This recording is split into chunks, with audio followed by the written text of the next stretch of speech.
السلام علیکم ملګرو. د خانوزۍ د ډیم دا د شاوخوا ده.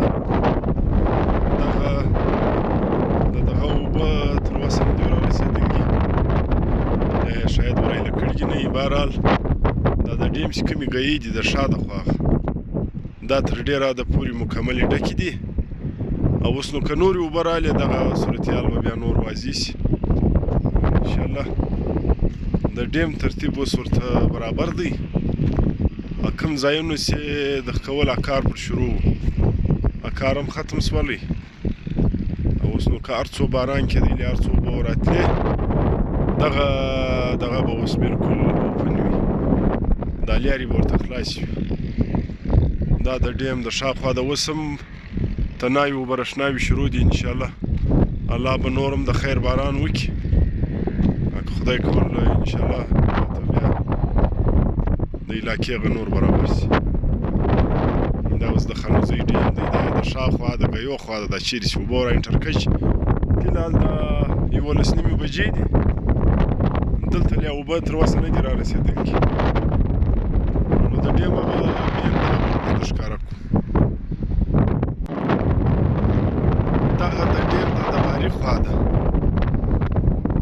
ته یې وینې لږ لږ اوبه کې ولاړې دي.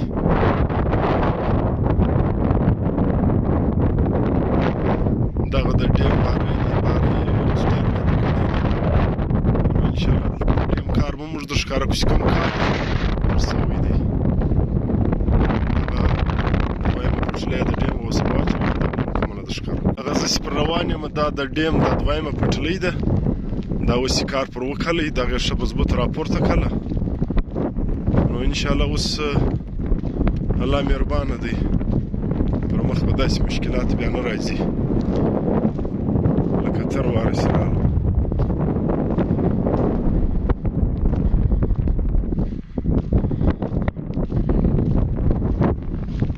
دا پټلۍ ډېره پراخه، ډېره مضبوطه ده. دغه پر وچلول دا لولران ویې دربول. اوس نو تر ډېره حده پورې دا پټلۍ مضبوطه شوله. دا زه اوس پر روان یم پر دغې پټلۍ. دا د ډیم سچویشن دی.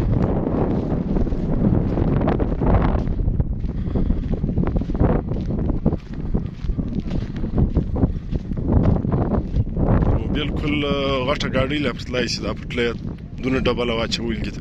هغه ځای به موږ در ښکاره کړو چې کوم ځای ډېر ناموزه و، ډېر نری و، چې بله واره اول چل هغه د اوبو دغه کې رالی یو خو نو هغه ځای و، یو دالته پر دا کونج چې دا پټلۍ ډېره نری وله، دغه ځای هم اوس تر ډېره حده پورې مضبوطه شو. بس انشاءالله اوس نو الله مهربانه دی، پر مخ به داسې کیسه نه راځي.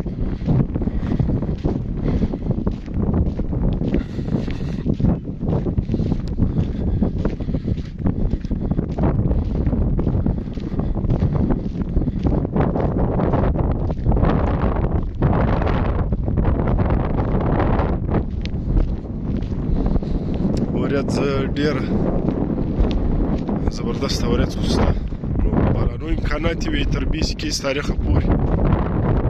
نو انشاءالله ډیم نو به شي اوبه راشي.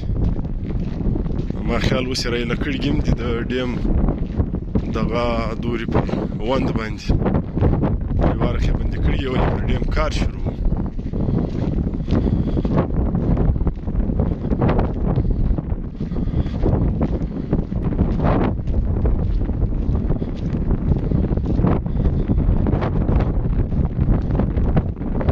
دا وینئ دا د شپې چې کوم بارانونه شوي دي، دا دلته پر دا لیارې دونه ډېرې اوبه ولاړې. نو یقینا ډېر ښایسته باران وشو. د دغه اپډېټ موږ ته درکړل.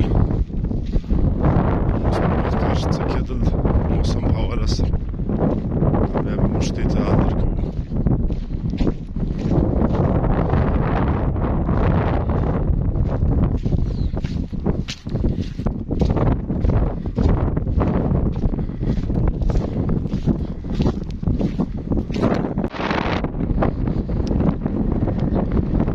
دا بیا اوس د ډیم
ډېر ور مضبوط